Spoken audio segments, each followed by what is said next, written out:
Onde está teu Deus? Buscando o caminho entre a perspectiva e a expectativa. Irmãos, a vida é difícil? Ou é fácil enfrentar assim o dia a dia? É difícil? A vida está difícil? Tem uns momentos melhores, tem uns momentos de alívio, mas viver é complicado, não é fácil. Num mundo de pecado, num mundo de maldade, num mundo de doença, num mundo que nos aflige, estamos sempre, constantemente passando por dificuldades, passando por situações. E se você observar, a maioria de nós, acredito que existem exceções, mas a maioria de nós veio de encontro à fé, ou a uma igreja, ou a uma religião, ou a Jesus Cristo. Eu não sei que forma que você olhou naquele dia que você falou, eu vou começar a seguir isso aqui, se você for atrás de uma igreja, atrás de Jesus, atrás de um irmão que te chamou, mas normalmente você foi porque você estava sofrendo. Possivelmente você deve ter ido a uma igreja, a alguma religião, você veio procurar Jesus porque você estava sofrendo. Qual que é a tua história? Todos nós temos uma história.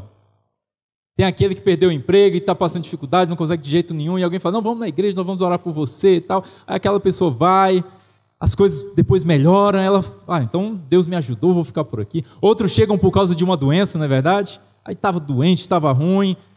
Outros estavam num vício, destruindo família, acabando casamento, e aí alguém falou, vem para cá, vem para a igreja, vamos te ajudar, vamos orar. Então, a maioria de nós sempre chegou a Deus através deste caminho. O sofrimento nos foi atraindo e por muito tempo nós ficamos pensando assim, né? Se a pessoa ela não vem pelo amor, ela vem pela dor. E pegamos isso até como verdade para nós. Não, se ela não vier de um jeito ou de outro, ela vai vir. E aí, normalmente nós ficamos esperando o sofrimento. E normalmente usamos o sofrimento para sermos atraídos até Deus, no sentido de que se eu estou sofrendo, ou Ele causou este sofrimento a mim porque Ele quer que eu deixe de ser essa pessoa arrogante que eu sou, então Ele está me fazendo sofrer, ou alguém está me fazendo sofrer e o único que pode me ajudar é meu pai, e eu vou atrás do meu pai porque ele vai me ajudar agora. Mas de qualquer que seja a forma que você encare ou que você entenda, o sofrimento ele fica sendo sempre esse gatilho, sempre essa motivação, a dor e as coisas que acontecem na vida sempre ficam sendo a ponte que nos leva até Deus. Mas, a princípio, irmãos, isso funciona? Eu acredito que sim. Eu estou aqui hoje, de alguma forma, o sofrimento me fez chegar. Eu acredito que você também deve ter passado alguma situação. Mas isso é bem diferente do chamado que os apóstolos receberam, por exemplo. A gente não vê eles chegando a Jesus por causa do sofrimento, mas por causa de um chamado. Larga as tuas redes, você que é pescador, e venha ser pescador de homens. Vem e segue-me. Aqueles que chegaram até Jesus chegaram por um chamado. E no momento em que havia a oportunidade, então, de se afastar do Cristo, no momento em que as palavras do Cristo não estavam servindo mais para muita gente, porque o Senhor havia repartido o pão ali numa situação milagrosa, de fome e de necessidade, houve ali um repartir do pão milagroso, e num outro dia que não tinha pão, o pão físico, o pão que enche a barriga, mas havia pão de vida eterna, havia a palavra que transforma o homem, as pessoas ficaram assim, não, aí também não, tá chato, né? Tá legal essa palavra hoje, que dura que é esta palavra, comer da sua carne e beber do seu sangue, essa conversa não tá boa. Já não está legal como estava antes, porque no começo era mais legal. E aí, naquele momento em que muitos começaram a se afastar, porque chegaram a Jesus por causa do pão. O Senhor, ele chega naqueles discípulos e dizem: Senhor, está duro o discurso, né? E ele diz: vocês também querem ir? Nós vemos aqui a seguinte situação: aqueles que chegaram ao Senhor pelo pão, quando faltava o pão, possivelmente eles deixariam o Senhor facilmente. Aqueles que chegaram ao Senhor pela palavra, eles permanecem pela palavra. Porque a Pedro, o Senhor diz: quer ir também? E ele diz: Senhor, para onde iremos nós? Porque só tu tens palavras de vida eterna. Então, em algum momento da nossa vida, aquele sofrimento que te atraiu não pode te segurar na presença do Senhor e em comunhão com Ele, porque a única coisa que consegue nos fazer viver em eternidade, próximos a Ele, em amor a Ele, é a palavra, o amor à palavra dEle. Em algum momento essa conversão tem que acontecer. Mas os sofrimentos ainda continuam, as dificuldades ainda continuam. E o que nós fazemos com ela? Quando nós tiramos o sofrimento como fator principal da nossa fé, o que sobra? Muitos que chegam no De Volta à Palavra passam por esse tipo de choque. Por quê, irmãos? Nós temos todo um sistema, e aí eu não consigo te precisar desde quando que é assim. Eu acredito que é dos últimos pelo menos 2 séculos, do século XIX para cá. Eu acho que antes disso era uma outra forma de relacionamento com a fé. Mas o pensamento de que todos os domingos eu preciso ir a um local, a uma igreja, para ouvir uma palavra que me ajude a passar a semana, para ouvir uma palavra que possa amenizar os meus sofrimentos e as minhas dores, isso é constante. Ou seja, eu passo uma semana inteira em dificuldade, em fome, em angústia, em desemprego, numa família destruída, tomando remédio, sentindo dores no corpo e vendo tudo se acabando ao meu redor, mas em algum momento eu tenho 2 horas em que eu consigo ir para algum lugar e aquele pastor, aquele padre, aquele homem, aquela mulher de Deus, ele vai me dizer: olha, tudo vai dar certo, sua vida vai melhorar, seu marido vai voltar, tem uma porta de emprego preparada para você, basta você esperar, basta você trazer sua oferta hoje e fazer um compromisso, um sacrifício com Deus, que as coisas vão mudar. O teu filho vai sair da droga. E aí aquilo ameniza muito, aquilo ajuda, aquelas palavras te fazem enxergar uma outra coisa. Poxa, eu estou vendo só miséria, mas eu consigo agora ver um pouquinho de esperança, eu consigo agora me animar um pouco. É assim ou não é assim que funciona? E aí quando você chega num lugar como este, num ministério como esse, em que vai falar de um Cristo, que Ele não está num domingo agindo aqui no seu desemprego, mas que Ele tem um plano para a salvação de todo homem. Aí a primeira vez você escuta e fala assim: nossa, que palavra boa, né? Interessante.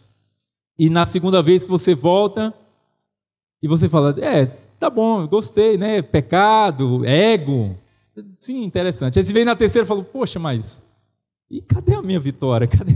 Porque está difícil as coisas, eu estou precisando de que alguém me ajude. Eu estou precisando, pastor Josué, que você ore por mim. Eu estou precisando que você me apoie. Eu estou precisando de alguma coisa, de que alguém venha ao meu socorro. Eu ergo meus olhos para o monte e eu não acho de onde vem o meu socorro. E aí nós perguntamos: então, onde está teu Deus? Que é a pergunta dessa manhã. Onde está o teu Deus? E se você for pentecostal, você estiver vindo do pentecostalismo, você vai responder: meu Deus está no céu, também no meu coração. O do mundo está morto, mas o meu ressuscitou. É ou não é? Quem lembra dessa canção aqui? Onde está teu Deus? Onde Ele está? Onde está? Onde está teu Deus, pastor Josué, agora? Você era do pandeiro, pastor? Imagina o pastor Josué tocando pandeiro, irmãos. Tem uma oportunidade lá no grupo, não? De samba, irmão Edson? Convida o pastor Josué. Graças a Deus. Irmãos, e aí nós precisamos responder esta pergunta. O nosso olhar precisa mudar. Como eu estava dizendo, irmãos, quando nós tiramos esse fator sofrimento, você até desaprende a orar, sabia? Você desaprende a orar, porque você era acostumado a pedir coisas. E se aquelas coisas não vinham, você continuava pedindo essas coisas. E se essas coisas não vinham, você pensava o quê? Eu preciso pedir mais forte, pedir mais alto, ter mais fé.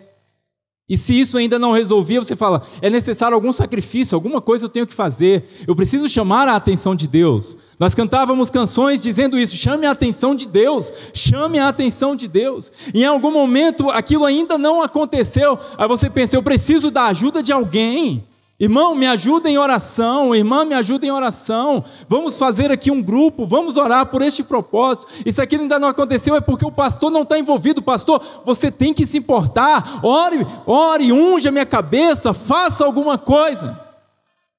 E no meio deste caminho, às vezes as situações mudam, né? Você falou, graças a Deus, orei e mudou. E quando não muda? E quando até depois do pastor, que você colocou como um máximo ali, que não, na hora que ele orar, este homem vai acontecer. E não acontece. E quando aquela palavra de profecia que foi dita assim, não, Senhor vai curar, Ele vai restituir, e no outro dia morre.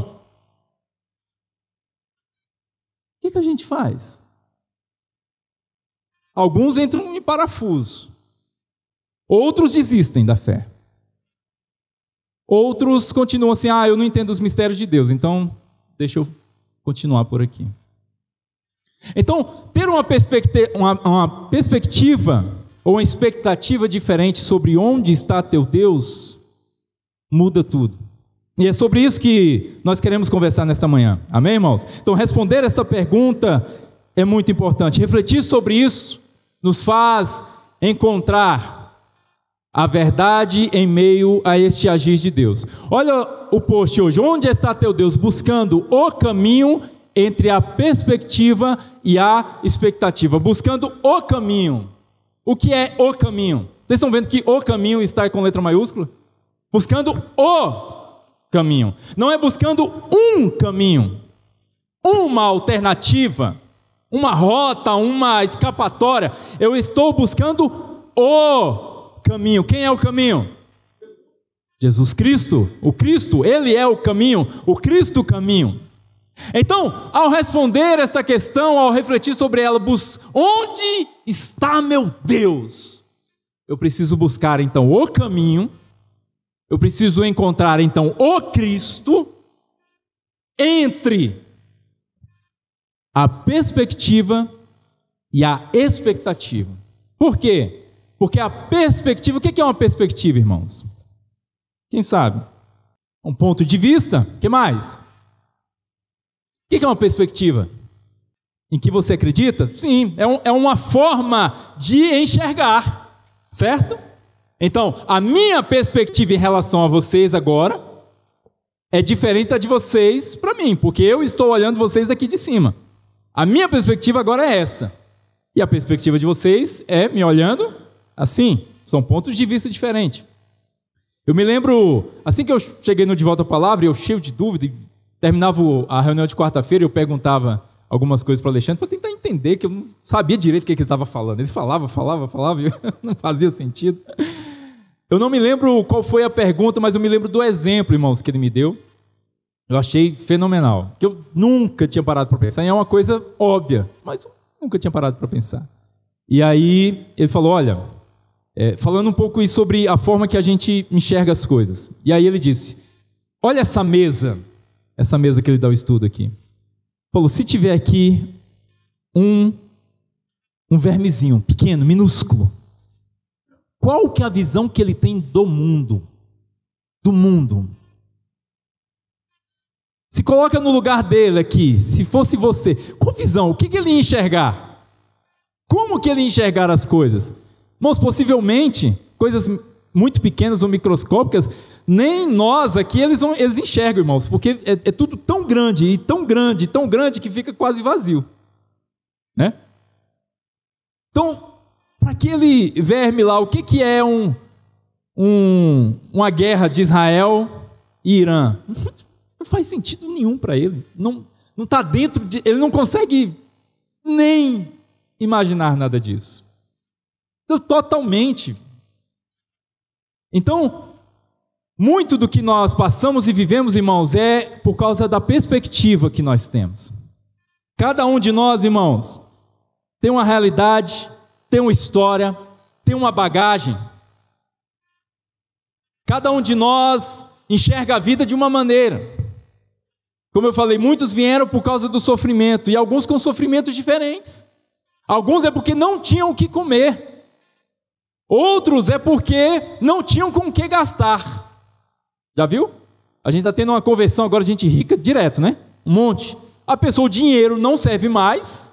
Quando eu falo conversão, eu falo no sentido de chegar à igreja. Aí, Deus é que sabe do coração de cada um. Mas começar a exercitar uma fé. As pessoas não sabem com o que gastar mais, já fez de tudo que tinha para fazer, já petecou tudo que tinha para petecar. Aí fala, minha vida não está tendo sentido. Já casei, já descasei, já tive filho, já fiz isso, já gastei, já voei, já pulei. Já viajei, e não está tendo sentido, eu preciso procurar. Aí alguém diz, o sentido está na eternidade. A pessoa fala, então quanto que é? eu vou atrás. Não, vem participar aqui e tal. Aí a pessoa dá Ferrari de oferta na igreja, e faz um monte de coisa. Para quê? Tentar ver se sente outra coisa, se chega... Porque o sofrimento agora físico da falta do pão não é o que atinge ele. O que atinge ele é um vazio no ser. Então cada um de nós, irmãos, tem uma perspectiva diferente, uma visão diferente. E se nós não aliarmos essa nossa perspectiva com o caminho, nós vamos deixar de encontrar Deus no meio do sofrimento. Porque eu não estou aqui negando o teu sofrimento. Ele acontece, ele existe. Irmão, mas vocês não devapam aqui nem chora. Chora. Chora. Mas eu preciso ficar chorando agora? Ué. O pastor Josué daqui, ano que vem vai ter bar de casais. E nós, oh meu Deus, misericórdia. Chope não, meu Deus. Oh Jesus. Não, irmãos, tem momentos. Não choramos, porque o choro real mesmo, você não segura. Quem segura um choro? Ele pode ser forçado, mas se ele é real, ninguém segura. Você sofre também. Não, você tem sangue de barata. Você não sente, não tem, irmão. Nunca vi filho de Deus ter sangue de barata. Não tem, não é isso a questão. Agora, nós precisamos alinhar a forma que nós enxergamos o mundo e tudo que está acontecendo à nossa volta, ajustando ela com o caminho. Porque nós chegamos todos tortos, né? E o olhar, ele tem que ser ajustado. Porque se teu olho for bom, todo o teu corpo terá luz. Amém? Todo o teu corpo terá luz. Então precisa haver este alinhamento. Mas não apenas da nossa perspectiva, mas também da nossa expectativa. Porque na oração, e o Senhor nos chama à oração, e estamos sendo chamados, eu tenho visto nas últimas mensagens, nos últimos meses, o Senhor nos convocando a orar. O Senhor está chamando, isso eu falo especificamente, este ministério, esta comunidade, de volta à palavra, o Senhor tem nos chamado a orar, o Senhor tem nos impulsionado a orar. Eu no JC a gente começou um trabalho, ainda precisamos desenvolver mais, parceiros de oração, orarem juntos, aprender a orar juntos, ter vontade de orar. Então, o Senhor tem nos convidado, nos chamado, nos impulsionado, nos motivado à oração. Mas existe uma expectativa. E se você, a sua expectativa, a sua resposta à fé, do resultado de oração, ou do que acontece no culto, está fora do que é o caminho, você não encontra Deus. Porque você pensa, eu quero chegar hoje no Devap e eu quero sentir um arrepio. Essa é a sua expectativa. Eu quero chegar hoje e eu preciso de uma palavra, Senhor, porque eu não sei mais o que fazer da minha vida. Eu preciso desta palavra. Isso é uma expectativa. Eu preciso hoje de uma palavra forte. Quem vai pregar o Ian Anderson? Eu nem vou. Essa é uma expectativa. Nós precisamos alinhar a nossa expectativa com o caminho. Para que quando pensarmos então no momento de mais profunda tristeza que você possa passar na sua vida, a resposta sobre onde está o teu Deus, ela vai encontrar o caminho. Você não vai se perder, você não vai enlouquecer, você não vai desistir, você vai permanecer. Porque você encontrou o caminho. Porque você está no caminho. Porque você crê no caminho. Você está firme no caminho. Amém, queridos? Louvado seja o nome do Senhor. Então, eu trouxe aqui para os irmãos três respostas para essa pergunta. 3 respostas para essa pergunta. Onde está o teu Deus? Poderia ter outras formas de nós enxergarmos e respondermos isso, mas eu escolhi 3 que ilustram o ponto onde nós temos que chegar. Amém, irmãos? Então, eu quero usar aqui exemplos na Bíblia, textos na Bíblia, que vão ilustrar respostas para esta pergunta. Nós vemos no início desta reunião o Salmo 42. Eu quero pedir para os irmãos colocarem Salmo 42, versículo 9. O Salmo muito bonito, já li demais esse salmo, talvez você já deve ter lido ele muito. É o salmo que fala sobre a alma abatida, e tem uma canção muito linda, foi uma das primeiras que eu aprendi a arranhar no violão, e eu pegava e ficava ali, porque te abate, vocês sabem? Ó minha alma, que mais? E te comove, perdendo a calma, não tenhas medo. Não tenhas medo, em Deus espera, por quê? Porque bem cedo Jesus Amém, olha que bonito, né? Irmão, você está dizendo então que a gente não pode ver o sofrimento? Irmão, vou repetir de novo, você sofre e você chora, e você chega e fala para a tua alma assim, por que você está abatida, minha alma? Tudo isso acontece, você é ser humano, meu irmão. Você sente dor, fome, angústias, necessidades. Essa semana talvez foi um inferno para você, e você está aqui hoje dizendo, Senhor, eu estou segurando, eu estou aqui ainda. Mas o que eu quero dizer para você é, para de olhar o sofrimento e olha para o Senhor. E não para apenas o Senhor, esperando Ele te livrar do sofrimento. Não é, olha para o Senhor e segue o Senhor. Porque às vezes você fala, olha para o Senhor porque Ele vai te livrar. Não, nem sempre. Porque Jesus estava ali e disseram, desce da cruz. Ele não desceu, porque era necessário passar pela cruz. Então tem situações, irmão, que você vai passar, e é chorando, e é com dor, e com tristeza, mas você está no caminho. É essa perspectiva que eu quero que você perceba. E nós vemos aqui no Salmo, um Salmo muito lindo. Mas ele começa a nos ilustrar uma primeira resposta a essa nossa pergunta. Onde está teu Deus? A resposta é, Deus está longe, porque eu sou pecador. Ele está longe. Isso é uma leitura pessoal, até mesmo romântica, no sentido de que a gente, muitas vezes, e precisamos dizer, Senhor, eu preciso de Ti, Senhor, eu não sou nada, e realmente não somos, e realmente precisamos. Só que às vezes nós queremos colocar essa perspectiva sempre de um Deus que você está ali sozinho, coitadinho, e que agora o Senhor, você precisa chamar a atenção dele. Olha o que diz aqui Salmos 42, digo a Deus, minha rocha, começou bem? Começou bem, irmãos? Senhor, minha rocha. Eu chegar aqui e dizer, o Senhor é minha rocha. Irmãos, isso tem que ser verdade dentro do nosso ser. Jesus falou sobre isso, sobre construirmos a casa na rocha e não na areia. Então você vem e você chega diante do Senhor, Senhor, Ele é minha rocha. Isso é importante, nós temos isso como verdade. Isso sim tem que ter verdade. Só que ele diz, por que te olvidaste de mim? Por que o Senhor se esqueceu de mim? Agora eu te pergunto, Deus esquece de alguém? O Todo-Poderoso não vê alguém? O Todo-Poderoso consegue não escutar, não ver, não perceber? Mas na perspectiva do salmista, ele diz, o Senhor se esqueceu de mim. O Senhor, Ele não está lembrando de mim.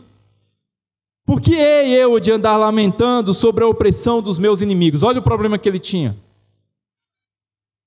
Não era no momento um problema interior, um problema que ele não percebeu os inimigos internos dele, a alma dele, a briga contra o pecado. Ele falou, os meus inimigos, as pessoas que estão contra mim, as pessoas que estão falando mal de mim, que estão me perseguindo. O Senhor se esqueceu de mim, porque o Senhor ainda não fez nada contra eles. Eles esmigalham-me os ossos quando os meus adversários me insultam, dizendo, onde está teu Deus? Isso você vai encontrar, irmãos, essa pergunta várias vezes nas Escrituras. Me parece que era algum tipo de ditado. As pessoas usavam, né? Onde está teu Deus? A pessoa estava no sofrimento, na angústia, falava, cadê teu Deus? E aí, vai ficar nessa? Isso se utilizava, irmãos, não apenas ao Deus de Israel, mas a outros deuses. A gente vê os profetas escrevendo, Judá, onde estão os deuses que vocês serviam? Cadê eles agora? Né? Elias ali desafiando os profetas de Baal, e aí, cadê? Grita mais alto para ver se ele escuta vocês. Né? Vocês estão se cortando aí para oferecer sacrifício a ele, talvez ele esteja dormindo. Saiu de férias, foi viajar, cadê o teu Deus? Então, era uma forma, como o salmista diz, eles me insultam, era uma zombaria. Cadê teu Deus agora? E aí? E aí? Cadê? Que não resolve essa situação, que não muda, que não te tira da miséria, que não te tira do problema, cadê? Ou seja, o pensamento de que Deus, Ele tem que me tirar dos meus problemas. Onde está teu Deus? E aí ele pergunta de uma forma linda, por que estás abatida minha alma? Agora sim ele traz para dentro, agora ele está indo na direção correta.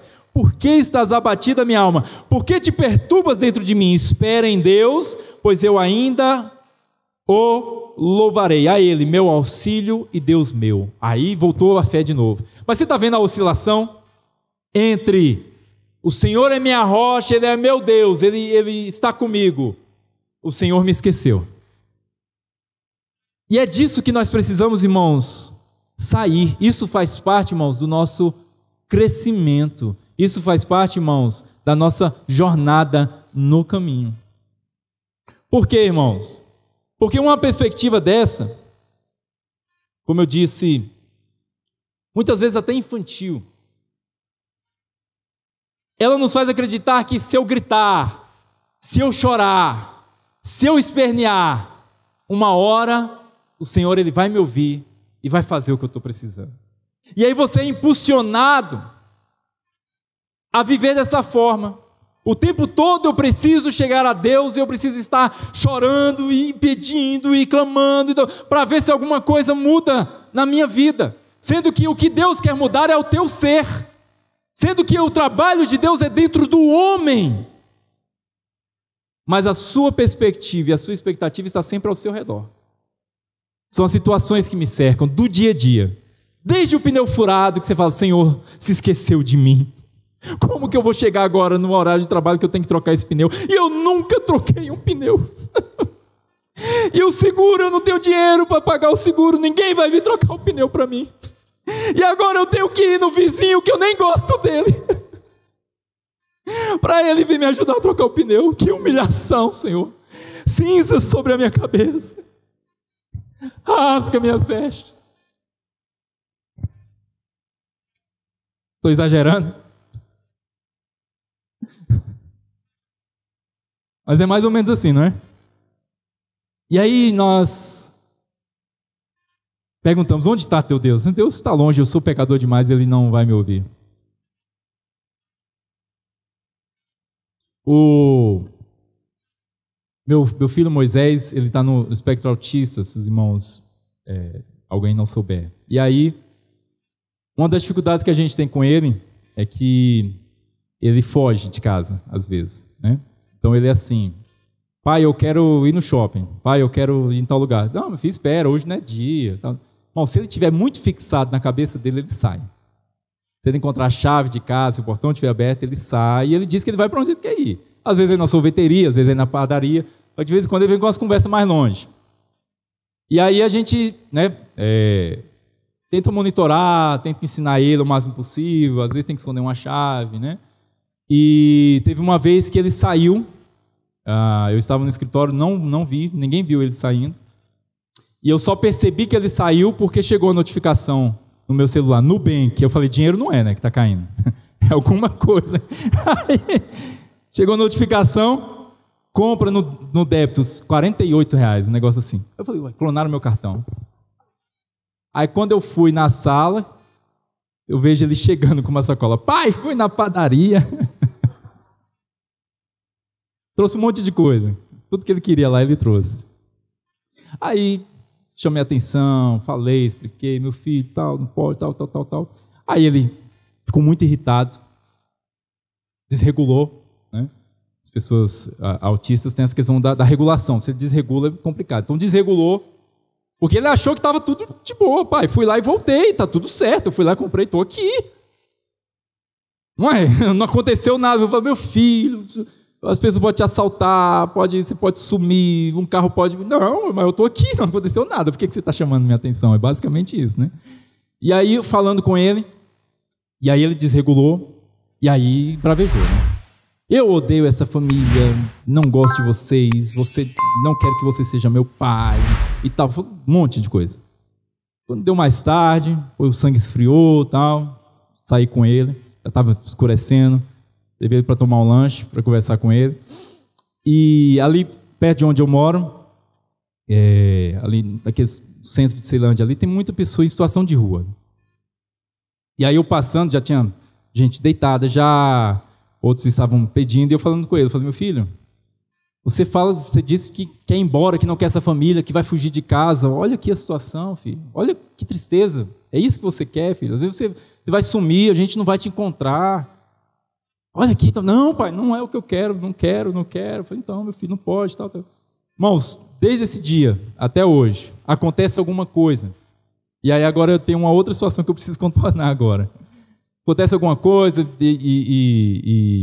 ou, na verdade, às vezes ele acorda meio chateado num dia, nem todo dia é bom, e aí ele chega em mim e fala, pai,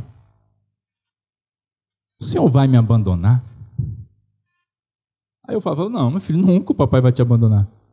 O senhor não quer me abandonar? Eu falo, não quero de jeito nenhum. Então, me dá um abraço. Aí eu abraço ele, agora um beijo. Aí eu dou um beijo nele. Agora senta aqui e vamos assistir um filme comigo. Aí eu fico ali com ele um pouquinho. Mas e ele fala, irmãos, lacrimejando os olhos, o Senhor vai me abandonar. E por que eu estou falando isso, irmãos?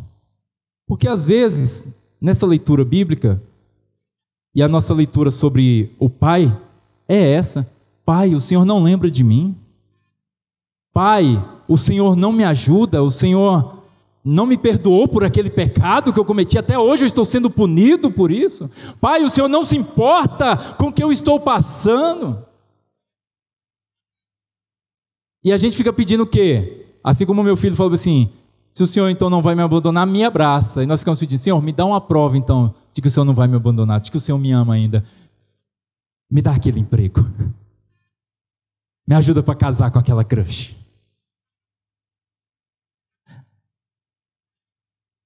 Senhor, faz isso por mim, me dá aquele carro. 100 mil, Senhor, não é nada para ti, o Senhor é dono do ouro e da prata.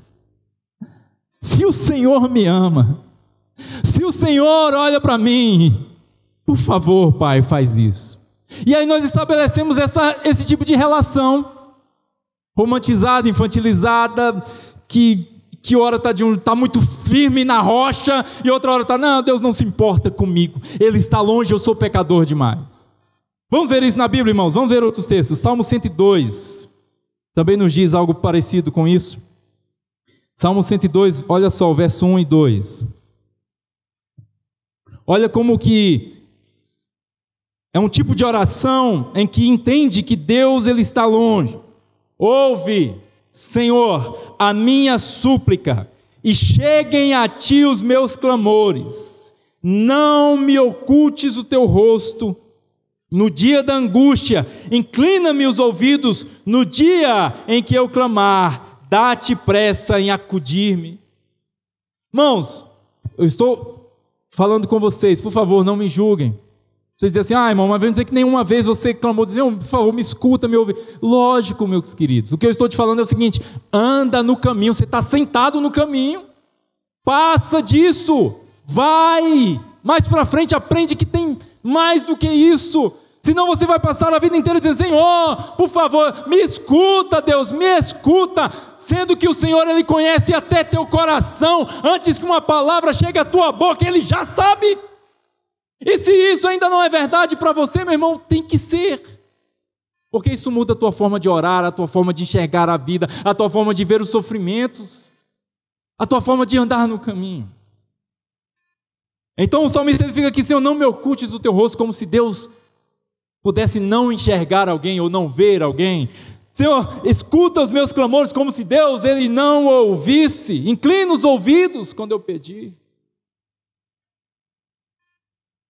No verso 9, vai dizer, por pão tenho comido cinza, olha o sofrimento aí, e misturado com lágrimas a minha bebida. Irmãos, eu nunca sofri a este ponto, de comer cinza e de misturar lágrimas na minha bebida. O sofrimento devia ser intenso.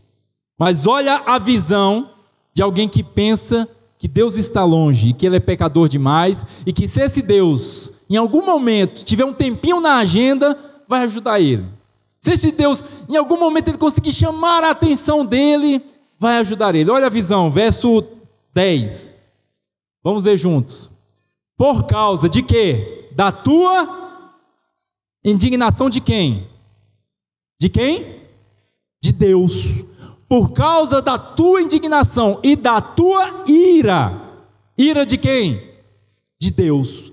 Por causa da tua indignação e da tua ira, porque me elevaste e depois me abateste. Ou seja, eu estou sofrendo, eu estou comendo pão de cinza. Não é o pão que o diabo amassou, é o pão que Deus me deu. E a bebida que Ele me deu não foi o cálice da nova aliança, foi uma bebida misturada com as minhas lágrimas. Nossa, teu Deus fez isso? Fez. E esse Deus aí como que é esse Deus? Meu pai.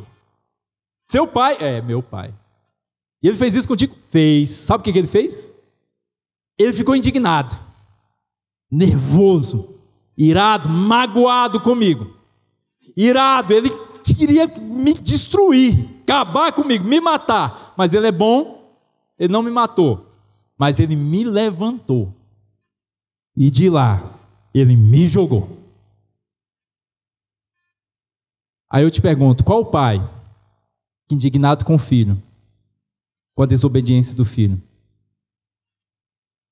com as más respostas do filho, com a brutalidade do filho, seja o que for, pega a criança de 6 anos de idade e fala, meu filho, hoje você vai aprender uma lição. Hoje você vai aprender essa lição.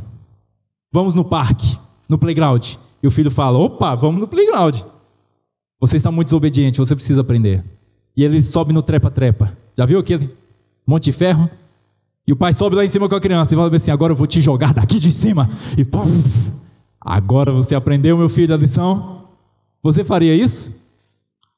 Quem é que faria? Aí eu te pergunto, se vós, sendo maus, sabeis dar boas coisas aos vossos filhos, e se o teu filho te pedir um pão, você não vai dar para ele uma pedra? Se teu filho te pedir um peixe, você não vai dar para ele uma serpente. Vós, que sendo maus, sabeis dar boas coisas aos vossos filhos, quanto mais o vosso Pai Celestial. Isso é o caminho. Isso é encontrar o caminho. É naquele momento de angústia, em que antes eu orava dizendo: o Senhor se esqueceu de mim, e o Senhor não lembra de mim, e o Senhor está me punindo, e o Senhor está irado comigo. Por favor, Deus, me perdoa, para de fazer isso comigo, Senhor, porque eu não aguento mais esse sofrimento. O Senhor está pesando a mão demais sobre mim. A sua perspectiva vai mudar, e você vai saber que os sofrimentos da terra são sofrimentos da terra, e que o teu Pai nunca te abandonou, e que em todo momento Ele sempre esteve contigo, porque Ele é teu Pai. Porque se teu Pai soube te dar boas coisas, ainda sendo mal, quanto mais o Pai Celestial. A nossa visão precisa mudar, da visão infantilizada para uma visão que enxerga o caminho. E eu não consigo crer num Deus assim. Eu vou te falar um outro Deus que eu não creio. Esse daqui é mais forte. Esse daqui eu sou ateu. Esse próximo que a gente vai ler, eu sou ateu. Desculpa. Está na Bíblia, mas eu sou ateu desse Deus que eu vou ler agora. Jeremias, capítulo 14, verso 20. Irmãos, e na Bíblia tem de tudo. Por isso que precisamos ter o caminho. Porque o caminho te indica como que isso aqui, como que esses textos se aplicam.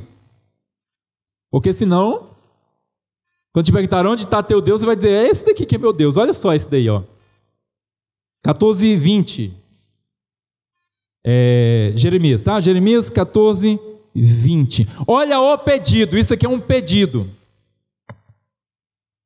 É um pedido, se eu não me engano, de Judá. Povo rebelde, povo adorando outros deuses. Quem sabe a história sabe o quanto que os profetas vêm falando: vocês estão se destruindo, desagradando ao Senhor e tal e tal. Mas olha o que acontece no verso 20. Conhecemos, ó Senhor, a nossa maldade. Estão começando a falar algo. Mas é da boca para fora. Calma. Calma. Conhecemos, Senhor, a nossa maldade e a iniquidade de nossos pais, porque temos pecado contra Ti. Não, mas não é possível, esse povo deve estar falando da boca para fora. Ainda que seja da boca para fora. Quando vier a resposta, você vai dizer se a resposta é equivalente. Olha o 21, olha o pedido: não nos rejeites. Você já orou assim? Não nos rejeites, por amor do Teu nome. Se não é por nossa causa, que seja por Tua causa então. Se o Senhor quer nos rejeitar porque a gente não merece, pelo menos por amor ao Teu nome, para que ninguém diga: olha aí o povo de Yahvé, olha o povo aí de Jeová, o que está acontecendo? Eles falam: por amor ao Teu nome, não rejeita, gente, por favor. Não cubras de opróbrio, ou seja, de vergonha, o trono da Tua glória. Lembra-te e não anules a Tua aliança conosco. Ou seja, o Senhor fez um compromisso conosco, uma aliança com Israel, com Judá. O Senhor fez com Davi. O Senhor tem um compromisso. Por favor, Senhor. Erramos, pecamos, e nossos pais também. Mas por favor, Senhor. Capítulo 15, versículo 1. Disse-me, porém, o Senhor: ainda que Moisés e Samuel se pusessem diante de mim, meu coração não se inclinaria para este povo. Lança-os diante de mim e saiam. Eu já preguei isso aqui, irmãos. Ainda que Moisés e Samuel se colocassem intercedendo, o meu coração não se inclinaria para esse povo. Tira eles, lança eles de mim. Tá bom até aqui? Mas tem mais. Verso 5. Pois, quem se compadeceria de ti, ó Jerusalém? Ou quem se entristeceria por ti? Ou quem se desviaria a perguntar pelo teu bem-estar? Você acha que alguém se importa? Se vocês estão bem? Quem? 6. Tu me rejeitaste, diz o Senhor. Está vendo? Deus está certo.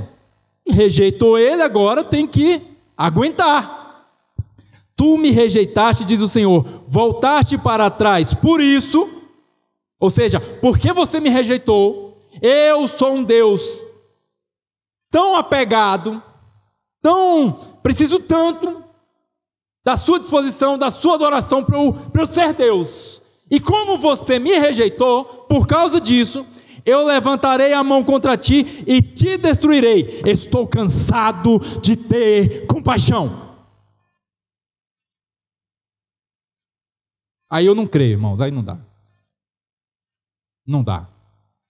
Estou cansado de ter compaixão. Se as misericórdias do Senhor se renovam para sempre, de dia a dia, todas as manhãs, como estamos cansados de ter compaixão. Como Ele está cansado de ter compaixão. Foi isso que Jesus trouxe. Jesus chegou e disse: olha, estamos no ápice da maldade humana e o Pai está cansado de ter compaixão. Por causa disso, não eu subirei na cruz, mas todos vocês serão executados, porque Ele está cansado de ter compaixão. E se precisar das pedras, Ele fará novos filhos, porque Ele está cansado de ter compaixão. Então, meus irmãos, quando eu te pergunto onde está teu Deus, eu te pergunto se é esse aqui.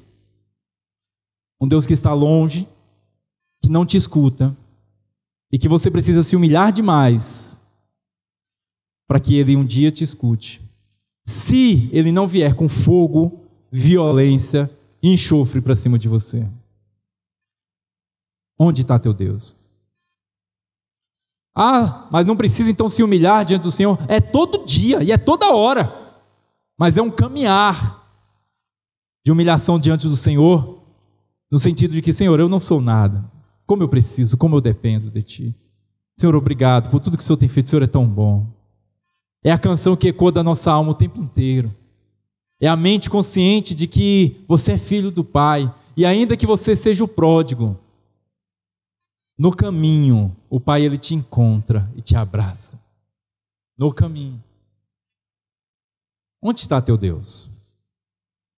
A segunda resposta, aí eu te pergunto assim, como que a gente ora a um Deus assim, sem lágrimas, sem sacrifício, sem suor, sem sangue? Não tem como você encontrar um Deus assim. Por isso que as pessoas acham que precisam. Eu preciso de descabelar, de suar, de ficar rouco, para ver se esse Deus faz alguma coisa. Vamos para frente, irmãos, vamos caminhar. Segunda, vamos ler um texto, Salmo 59, verso 5. Onde está teu Deus? A segunda resposta é: Deus está vindo. Ele também não está perto ainda não, mas está vindo. Já é diferente do outro, né? Que nem vem. Ele está vindo para me dar a vitória. Saltando sobre os montes, Ele vem, Ele vem. Ele está vindo para me dar vitória. E vingança sobre os meus inimigos. Pecadores. Porque agora, se o pecador era eu, agora o pecador é o outro. Alguém queria falar alguma coisa? Então, é vingança sobre os pecadores. Uma leitura muito política, sectária, onde eu pego o texto e eu digo: olha, isso aqui é só para os meus. Todos os outros sofrerão isso aqui. Salmo 59, 5. Eu disse 5. 59, 5. Tu, Senhor, Deus dos exércitos, és o Deus de Israel. Está vendo? É só nós. És o Deus daqui, de Israel. Desperta! Esse Deus aqui é um Deus que ele precisa ser... ele está meio devagar. Você precisa fazer pressão nele. Coloca ele contra a parede. Desperta, Deus. Venha ao encontro a todas as nações. O Senhor é de Israel e eu quero que o Senhor venha de encontro. Irmãos, de encontro é o quê? De encontro. Ao encontro é eu ir até alguém. De encontro é eu ir 2 carros a 120 por hora na contramão. É assim. De encontro. Vem de encontro a todas as nações e não te compadeças de nenhum dos que traiçoeiramente praticam a iniquidade. Se o Senhor pensar em ter misericórdia, eu já estou dizendo, não é para ter. Não se compadeça deles. E desperta. Desperta, Deus. Essa visão é a visão que acredita que o Senhor está vindo e ele está até atrasado.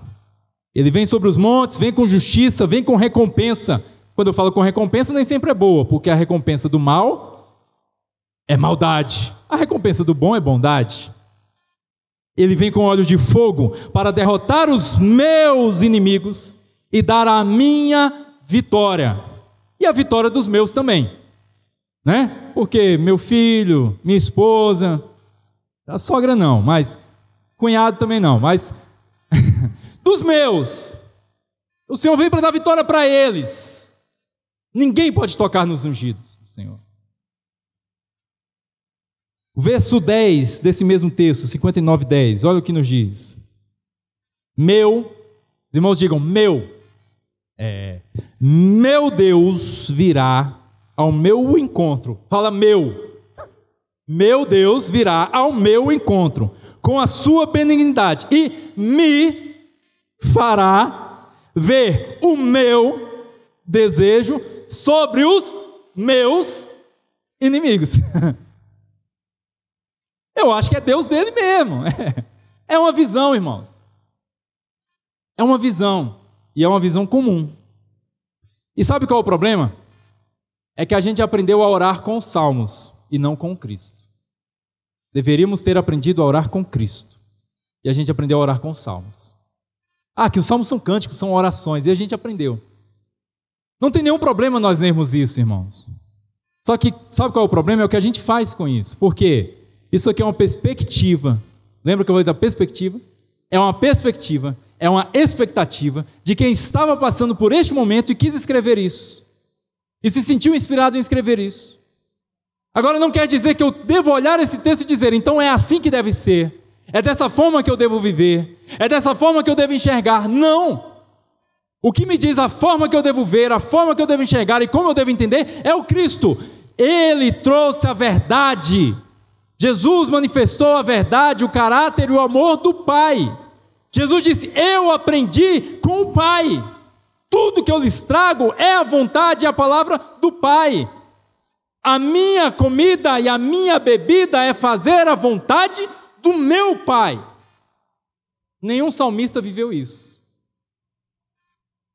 Então, quando nós lemos, o meu Deus virá ao meu encontro e me fará o meu desejo sobre os meus inimigos, se você aplica isso como verdade e você esquece do caminho, você fala, então é isso mesmo. É o meu Deus sobre os meus inimigos para fazer o meu desejo. E aí eu te pergunto, onde está teu Deus? Você fala aqui, este é meu Deus, ele está vindo, com vingança. Olha o pedido, próximo verso, 11. Esse aqui é interessante, irmãos. Não os mates. Por favor, né? Eu sou uma pessoa de coração boa.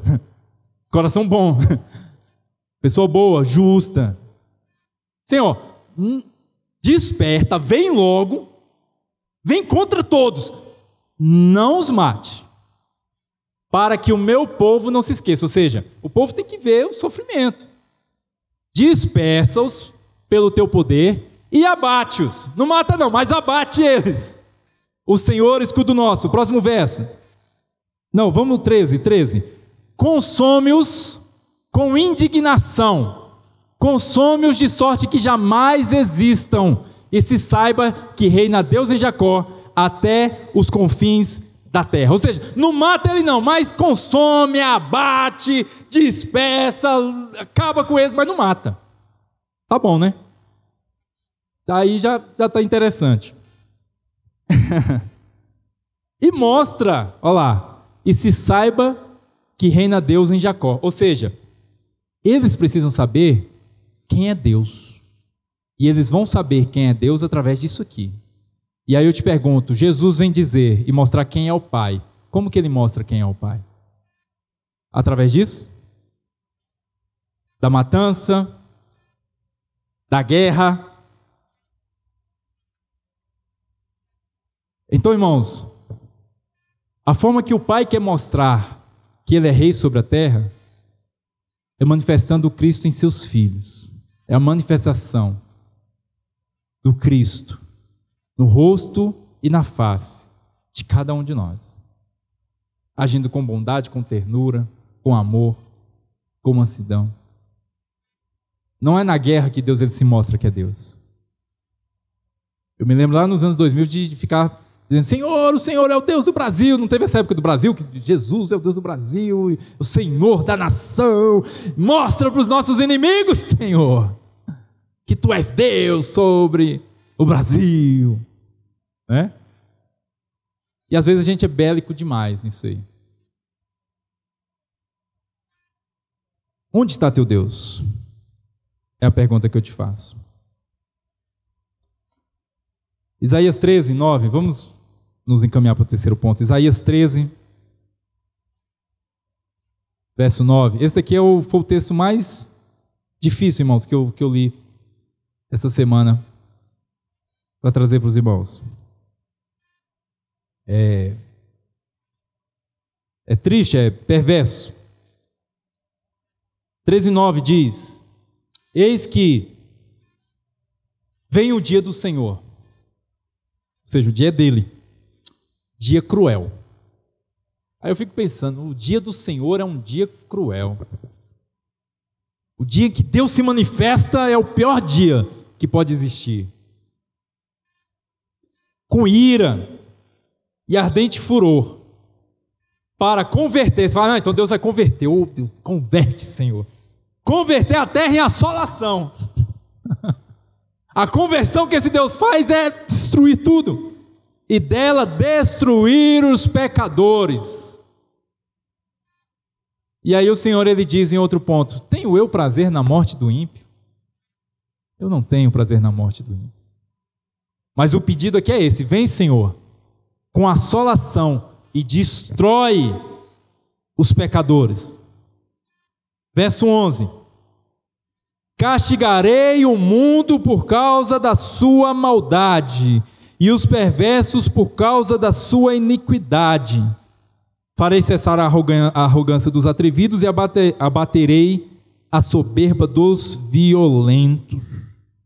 Eu castigarei o mundo por causa da sua maldade. E vem o Cristo e diz o quê? Deus amou o mundo. Como, irmãos? De tal maneira que deu o seu Filho unigênito. Para quê? Para que todo aquele que nele crê não pereça, mas tenha vida eterna. A mensagem do caminho é outra. Onde está teu Deus? Ah, meu Deus está vindo, e ele vem com vingança, ele vem para assolar a terra. Eu falei para os irmãos que era triste, mas o triste é o verso 15, do mesmo capítulo. Quem for achado será traspassado, e aquele que for apanhado cairá a espada. Próximo verso. Suas crianças serão esmagadas perante eles. Não é escondido, não. Tem que ser na frente. Suas crianças serão esmagadas perante eles, e a sua casa saqueada, e a sua mulher violada. Essa é a ação desse Deus. Quando se clama por esse Deus, vem, traz vingança, vem com furor, vem com ira, e faz isso, por favor, mas vem depressa. E aí você pode me dizer: irmão Anderson, mas eu nunca pedi esse tipo de coisa. Mas será que é porque não teve oportunidade? Sério. Porque se o teu pensamento está direcionado a conhecer Deus de determinada forma, irmãos, daqui até aqui acontecem muitas coisas. Vou te falar um exemplo prático. Posso falar um exemplo? Um exemplo prático, histórico. Eu vou entrar aqui histórico para não comprometer. Por exemplo, Israel é a terra do nosso Senhor. Ponto. Pensamento comum durante muito tempo da humanidade. Na verdade, não vou colocar Israel, Jerusalém, tá? Jerusalém, a terra do nosso Senhor. Ponto. Isso foi recorrente durante toda a Idade Média, durante muito tempo, até hoje, para muita gente, é a terra do Senhor. Deste pensamento em orai pela paz em Jerusalém. Não tem esses versículos? Esse tipo de coisa? Isso se tornou uma coisa chamada cruzada. O que foi a cruzada durante a Idade Média? A cruzada, pessoas saíram da Europa para ir até Jerusalém, porque Jerusalém foi tomada pelos árabes, e eles saíram de lá para ir para a Europa e matar todo mundo, para pegar Jerusalém de volta, porque Jerusalém é do Senhor. O problema é que as cruzadas não foi só uma vez, foi uma, foi duas, foi três. E os relatos cruéis de pessoas decapitando, estuprando, matando os filhos, por quê? Porque este árabe que tomou Jerusalém, o filho dele, um dia vai querer vingança, então já mata logo o filho. Então, de um pensamento entre Jerusalém é do Senhor e um pensamento de eu mato tudo e todo mundo para que ela seja do Senhor, você está vendo que existe uma linha que une tudo isso? Então você me dizer, irmão, eu nunca pedi para que Deus viesse matar ninguém, mas será que é porque ainda não teve oportunidade? Porque se o teu pensamento está condicionado a um Deus que ele tem que vir para punir os pecadores que te afligem, e aí o problema é quem são esses pecadores? Uma hora pode ser um assaltante, outra hora é teu chefe, chega uma hora que é até o marido. Alguém disse amém? O problema é quem são os inimigos. E para ter esse Deus, nós precisamos ter inimigos. Já viu que tem gente que só consegue orar assim? Senhor, derruba, estraçalha, Senhor. Porque esse Deus você só consegue chamar ele tendo inimigo. O outro Deus, no começo que eu falei, você só chama ele através dos problemas. Você tem que ter problema. Choro, doença, desemprego, morte, depressão, uma coisa, você tem que ter. Esse daqui é guerra. Você tem que estar sempre em guerra. Então a pessoa está sempre em guerra para que esse Deus esteja perto dela. Onde está teu Deus? Está aqui do meu lado, vencendo os meus inimigos, batalhando junto comigo. O Senhor dos exércitos, poderoso na batalha, o Senhor é minha bandeira. Então, tem esse. Agora, podemos ir para um outro ponto, irmãos. Onde está teu Deus? Aí eu vou trazer a resposta do caminho. Vamos ouvir o caminho, dizendo. João 14, glória a Deus. Os irmãos estão compreendendo? Amém, irmãos? Não julgueis para que não sejam julgados, irmãos. Misericórdia. Escuta. Depois você escuta de novo. Eu não sei direito onde é que ele quer chegar. Escuta de novo. João 14, 18. Onde está teu Deus? E aí nos é respondido assim: eu não vos deixarei órfãos. Aleluia. Ué, mas esse Deus aqui não quer me jogar lá de cima, eu que sou filho dele? Não, ele disse que não vai te deixar órfão. Ah, mas esse Deus aqui, fraco, está morrendo numa cruz. Não, mas eu não vou deixar você órfão. Mas esse Deus aqui, ele não está vindo contra os meus inimigos. Calma, eu não os deixarei órfãos, eu voltarei para vós. Ainda por um pouco, e o mundo não me verá mais. Vós, porém, me vereis, porque eu vivo. Porque eu vivo, e vós também vivereis. Ele não disse eu mato, ele disse eu vivo. E vocês, meus filhos, também viverão. Ah, eu estou morrendo, Pai, me ajuda. Você vai viver. Ah, mas eu estou sofrendo nessa terra. Você vai viver. Ah, mas o câncer é terminal. Você vai viver, porque a vida não é só o que você enxerga. A vida é o próprio Cristo. Vós vivereis. E naquele dia, nesse dia em que você encontrar o teu Deus, ah, cadê meu Deus? Naquele dia vós conhecereis que eu estou em meu Pai, vós em mim e eu em vós. E eu te pergunto, onde está o teu Deus? Ele está em mim e eu estou nele. Ele está em nós e nós estamos nele. Esse Deus não é só meu, ele é de todos os seus filhos, e ele está em nós. Não está longe, não está vindo, ele sempre está aqui. E eu estou nele, porque nele nós vivemos, nele nós nos movemos, é nele, irmãos, nele nós existimos. Como você estará só? Como você estará desamparado? Como você estará destituído? Que se eu subir até o céu, lá ele estará. E se eu for para o inferno e fizer minha cama lá, ali ele estará. Porque ele me cerca por detrás e por diante. Como eu me sentirei só e abandonado? Chegou aqui sentindo só, irmão? Essa palavra é para você agora. O Senhor está contigo. Queria uma palavra para te levantar? Se levanta e diz: o Senhor está comigo. Para do pensamento de: o Senhor me abandonou, o Senhor me largou, Ele não olha para mim. Eu não te deixarei órfão, diz o Senhor, o Cristo, o caminho. Aleluia. 21, e aquele que tem os meus mandamentos e os guarda, esse é o que me ama. E aquele que me ama será amado por meu Pai, e eu também o amarei e me manifestarei a Ele. O Senhor quer se manifestar, irmãos, não só a você, mas em você. Onde está teu Deus? Ele está aí, querendo se manifestar no teu ser, na tua face, nas tuas palavras, nas tuas ações. Ele quer se manifestar.